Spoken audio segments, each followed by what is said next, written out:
P ദിവ്യയ്ക്ക് പുതിയ പദവി നൽകിയിരിക്കുകയാണ് CPM നേതൃത്വം. ADM നവീൻ ബാബുവിന്റെ മരണം അത് കൊലപാതകമാണെന്നും ആത്മഹത്യയാണെന്നും ഒക്കെയുള്ള രണ്ട് വാദങ്ങളും കേരളത്തിൽ തകർത്താടുമ്പോൾ പ്രതിപട്ടികയിൽ ഒന്നാമത് നിൽക്കുന്ന പി ദിവ്യയ്ക്ക് CPM അങ്ങനെ പ്രമോഷൻ നൽകിയിരിക്കുകയാണ്. നവീൻ ബാബുവിന്റെ കുടുംബത്തോടൊപ്പമാണെന്നും ഇരക്കൊപ്പം നിന്ന് വേട്ടക്കാരെ കയ്യാമം വെക്കുമെന്നൊക്കെ പറഞ്ഞിരുന്ന CPM-ഉം അതിൻ്റെ നേതൃത്വവും പ്രതിയെ ഇപ്പോൾ പൂമാലയിട്ട് സ്വീകരിക്കുന്ന മനോഹരമായ കാഴ്ചയാണ് കേരളം കണ്ടുകൊണ്ടിരിക്കുന്നത്. അതായത് പി ദിവ്യയെ ഉൾപ്പെടുത്തി കണ്ണൂർ ജില്ലാ പഞ്ചായത്തിന്റെ ധനകാര്യ സ്ഥിരം സമിതി പുനഃസംഘടിപ്പിച്ചിരിക്കുന്നു. ദിവ്യ ഓടിളക്കി കയറിയതൊന്നുമല്ല അതിലേക്ക്.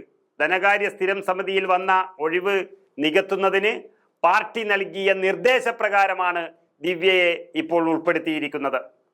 മുൻ ADM നവീൻ ബാബുവിന്റെ മരണം CBI അന്വേഷിക്കണമെന്നാവശ്യപ്പെട്ടുകൊണ്ട് അദ്ദേഹത്തിന്റെ ഭാര്യ K മഞ്ജുഷ നൽകിയ ഹർജി ഹൈക്കോടതി 12-ാം തീയതി പരിഗണിക്കാനിരിക്കുകയും എന്നാൽ അതിൻ്റെ ആദ്യ നടപടിയിൽ ഇങ്ങനെയൊരു CBI അന്വേഷണം ഇവിടെ വേണ്ടെന്നും CBI അന്വേഷണത്തെ സർക്കാർ നഖശികാന്തം എതിർക്കുകയും ചെയ്ത അതേ ദിവസം തന്നെ നവീൻ ബാബുവിന്റെ കൂടെയല്ല, ഞങ്ങൾ പ്രതിയായ ദിവ്യയോടൊപ്പം തന്നെയാണെന്ന് ഒരിക്കൽ കൂടി ഉച്ചത്തിൽ വിളിച്ചു പറഞ്ഞിരിക്കുകയാണ് CPM-ന്റെ നേതൃത്വം.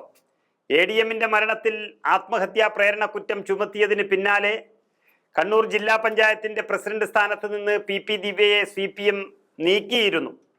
പുതിയ ജില്ലാ പഞ്ചായത്ത് പ്രസിഡന്റായി KK രത്നകുമാരിയെ പിന്നീട് പാർട്ടി നിർദ്ദേശിക്കുകയും അത് തെരഞ്ഞെടുക്കുകയും ഒക്കെ ചെയ്തു.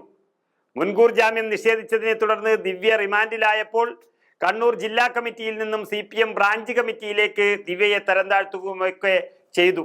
പക്ഷേ ഇതിലെല്ലാം കണ്ടത്, ഇപ്പോൾ കണ്ടുകൊണ്ടിരിക്കുന്നത് പാർട്ടി പൂർണ്ണമായും ദിവ്യയ്ക്കൊപ്പമാണ് എന്നുള്ളതാണ്. വലിയൊരു ജനവികാരത്തെ ജനരോഷത്തെ പിടിച്ചു നിർത്താൻ തൽക്കാലം ചില കള്ളക്കളികൾ കളിച്ചുവെങ്കിലും പൂർണ്ണമായും പ്രതിപട്ടികയിൽ നിൽക്കുന്ന ദിവ്യയ്ക്കൊപ്പമാണ് CPM എന്ന് അവർ തെളിയിച്ചുകൊണ്ടേയിരിക്കുന്നു. നവീൻ ബാബു ആത്മഹത്യ ചെയ്തതാണ് എന്ന റിപ്പോർട്ട് വളരെ പണിപ്പെട്ട് ഈ ദിവസങ്ങളിൽ തന്നെ അവർ സമൂഹത്തിന് മുന്നിൽ എത്തിക്കുകയും ചെയ്തു. റിപ്പോർട്ടിൽ സംശയകരമായ പരുക്കുകളോ മുറിവുകളോ അദ്ദേഹത്തിന്റെ ദേഹത്തിൽ ഇല്ല എന്നും ആന്തരിക അവയവങ്ങളിൽ അസ്വാഭാവികത ഒന്നുമില്ല എന്നും പറയുകയാണ് റിപ്പോർട്ടിൽ. നവീൻ ബാബുവിനെ കൊലപ്പെടുത്തിയതാണെന്ന് സംശയിക്കാൻ തക്ക കാരണങ്ങൾ ഇതിലില്ല എന്ന് പ്രത്യേക അന്വേഷണ സംഘം, അതായത് പിണറായി വിജയൻ നിശ്ചയിച്ച അന്വേഷണ സംഘം ഹൈക്കോടതിയിൽ ഇന്നലെ എതിർ സത്യവാങ്മൂലം നൽകുകയും ചെയ്തു. ഏതായാലും നവീൻ ബാബുവിന്റെ കുടുംബത്തെ കണ്ണീരിലാട്ടാൻ തന്നെയാണ് CPM-ഉം ഭരണ സംവിധാനവും ശ്രമിച്ചുകൊണ്ടിരിക്കുന്നത്. ഇൻക്വസ്റ്റ് റിപ്പോർട്ട്, പോസ്റ്റ്മോർട്ടം ചെയ്ത ഡോക്ടർമാരുടെ മൊഴി, സാക്ഷികളുടെ മൊഴി, സാഹചര്യ തെളിവുകൾ തുടങ്ങിയവയുടെ അടിസ്ഥാനത്തിൽ കൊലപാതകമാണെന്ന സംശയം ഉന്നയിക്കാനുള്ള ഒരു കാരണവുമില്ല എന്നാണ് എതിർ സത്യവാങ്മൂലത്തിൽ സർക്കാർ അറിയിച്ചിരിക്കുന്നത്.